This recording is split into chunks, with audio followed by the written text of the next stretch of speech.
It was a cold, windy night, and I was driving home from work. The streets were mostly empty, except for a few cars here and there. As I turned onto my street, I noticed something odd. There was a figure standing at the end of my driveway, just staring at my house. At first, I thought it was just a neighbor or a friend waiting for me. But as I got closer, I realized that this person was wearing a dark hooded sweatshirt, with the hood up over their head. I slowed down my car and rolled down the window. I called out, "Hey there, are you okay?" But the person didn't respond. They just stood there, motionless, staring at my house. I began to feel a bit uneasy. I mean, what kind of person stands in someone's driveway at this hour of the night? So, I decided to drive on past my house and call the police. As I was on the phone with the dispatcher, I looked in my rearview mirror and saw the figure start to walk towards my car. My heart began to race as I told the dispatcher what was happening. I hung up and quickly locked my doors, afraid that this person was going to try and get into my car. The figure kept coming, faster now. I put the car in reverse and started to back up, but the figure was still coming, its hood still covering its face. I hit the gas and reversed down the street, turning the car around as quickly as I could.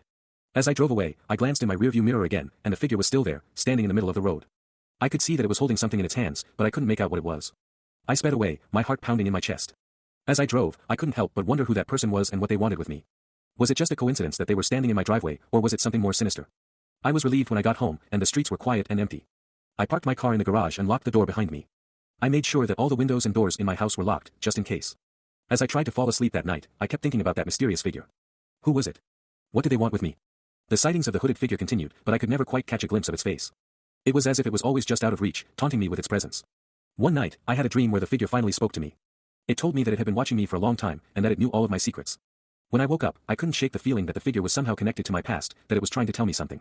The sightings of the hooded figure continued, but they became less frequent over time. I started to wonder if it had been my imagination all along, or if it had just moved on to a new target. Then, one day, I received a letter in the mail. The envelope was unmarked, and there was no return address. Inside, I found a single sheet of paper with a message written on it in shaky handwriting. It said, "I'm sorry for what I did. Please forgive me."